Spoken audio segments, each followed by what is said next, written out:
Hi, this is Panikumar Addepalli. You are watching PK Talks. Welcome to PK Talks. PK Talks.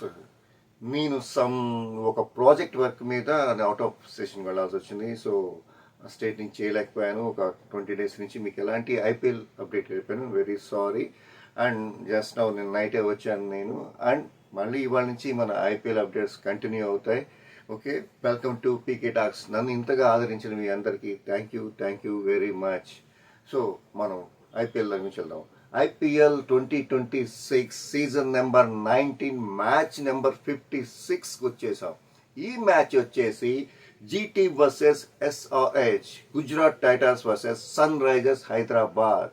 ఈ match ఎక్కడ జరుగుతుంది, venue report ఏంటి, pitch report ఎలా ఉంటుంది, and toss గెలిస్తే batting తీసుకోవాలా బౌలింగ్ తీసుకోవాలా, రెండు టీముల బలబలాలేంటి, ఈ మ్యాచ్లో విన్ అయ్యే టీం ఎవరు అనే దాని గురించి అనాలిసిస్ ఇప్పుడు తెలుసుకుందాం.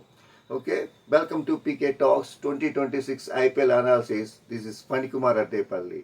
Okay, and match number 56 Gujarat Titans versus Sunrisers Hyderabad, GT versus SRH. ఈ మ్యాచ్ వచ్చేసి నరేంద్ర మోడీ స్టేడియంలో జరుగుతుందన్నమాట, అహ్మదాబాద్లో. ఇక్కడ పిచ్ రిపోర్ట్ ఎలా ఉంటుందంటే బ్యాటింగ్ ఫ్రెండ్లీ పిచ్ అని చెప్పొచ్చు. అండ్ అవుట్ ఫీల్డ్ చాలా ఫాస్ట్గా ఉంటుంది, బౌండరీస్ చాలా ఫాస్ట్గా వెళ్ళిపోతాయి. At the same time bowlers కూడా ఉపయోగపడుతుంది అనమాట. ఇక్కడ టాస్ విషయానికి వస్తే ఇక్కడ టాస్ డ్యూ ఫ్యాక్టర్ ఉంటుంది, ఎందుకంటే నైట్ టైం జరుగుతుంది కాబట్టి 7:30కి మ్యాచ్ కాబట్టి డ్యూ ఫ్యాక్టర్ అనేది ఉంటుంది.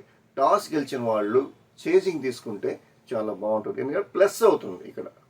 ఎందుకంటే రెండు టీములు వచ్చేసి ఇప్పటి వరకు ఎలా ఉన్నాయి అనేది అంటే రెండు టీంలు సేమ్ పొజిషన్ ఉన్నాయి, సెకండ్ థర్డ్ ప్లేస్లో ఉన్నాయి. సెకండ్ ప్లేస్లో ఎస్ఆర్హెచ్, థర్డ్ ప్లేస్లో జీటీ ఉంది పాయింట్ టేబుల్లో. ఇవి 14 పాయింట్స్తో ఉన్నాయి. ఈ మ్యాచ్ గెలిస్తే మాత్రం గుండెల మీద చేసుకుని హ్యాపీగా ప్లే ఆఫ్కి వెళ్ళిపోతుంది, ఏ టీం గెలిస్తే ఆ టీము.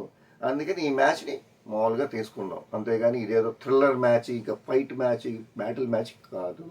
రెండు టీముల బలాబలాలు చూస్తే ఎలా ఉంటుంది అనేది ఒకసారి తెలుసుకున్నాం. నాకు తెలిసినంత వరకు ఎస్ఆర్హెచ్ టీంలో అయితే ఎలాంటి చేంజెస్ ఉండవు. వాళ్ళు బౌలింగ్లో కూడా బాగా ఇంప్రూవ్ అయ్యారు. లాస్ట్ ప్రీవియస్ మ్యాచ్ చూసుకుంటుంటే బౌలింగ్ టీంలో కూడా బెస్ట్ బౌలర్స్ టీం లాగా అయిపోయింది. వాళ్ళ థింకింగ్ కూడా, వాళ్ళ స్ట్రాటజీస్ కూడా చాలా చేంజెస్ వచ్చేసాయి అన్నమాట. అండ్ ఎస్ఆర్హెచ్ టీం ఎలా ఉంటే జీటీ టీం ఎలా ఉందంటే వాళ్ళు ఫస్ట్ హాఫ్ మొత్తం బౌలింగ్ అనుకుంటూ వచ్చాం, కానీ ముంబై టీం నెంబర్ 1 బౌలింగ్ అనుకున్నాం, కానీ దానికన్నా జీటీ నెంబర్ 1 బౌలింగ్ కింద అయిపోయిందన్నమాట. వాళ్ళ బౌలింగ్ ప్రసీద కృష్ణ కానీ సిరాజ్ కానీ వీళ్ళంతా చాలా పర్ఫెక్ట్ బౌలింగ్ ప్యాక్ లాగా ఉంది. బ్యాటింగ్లోనే కొంచెం తడబడుతున్నారు, ఫీల్డింగ్ కూడా అలాగే. ఇప్పుడు ఈ రెండు మ్యాచ్లో ఈ రెండు టీముల బలాబాలు ఎలా ఉన్నాయో ఒకసారి చూద్దాం. ఫస్ట్ జీటీ టీం ఎలా ఉందో చూద్దాం. Sai Sudharsan, Shubman Gill, Jos Buttler, Washington Sundar, పెన్స్, షారుఖ్ ఖాన్, రాహుల్ తివారీ, రషీద్ ఖాన్, రబాడా, అశోక్ శర్మ అండ్ సిరాజ్, ప్రసీద కృష్ణ.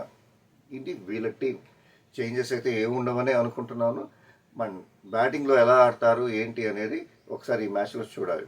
అలాగే SRH team Abhishek Sharma Head, Ishant Kishan, Klaasen, Ankit Varma, Arora, Harshad Dubey, Nitish Kumar Reddy, Shivan Kumar, Jaydev Unadkat and Eshan Malinga, Livingstone, Prasidh Cummins.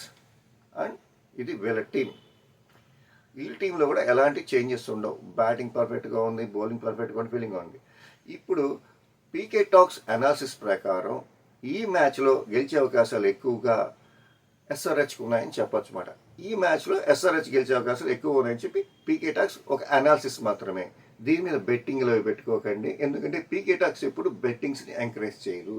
Bettings వల్ల మీకే కాదు మీ ఫ్యామిలీ కూడా చాలా నష్టం జరుగుతుంది. So don't go betting apps. Okay, మరిన్ని ఐపీఎల్ అప్డేట్స్ కోసం, మరిన్ని వీడియోస్ కోసం keep watching PK talks.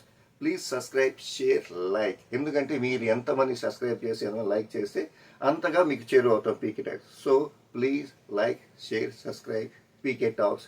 This is Phanikumar Addepalli signing of.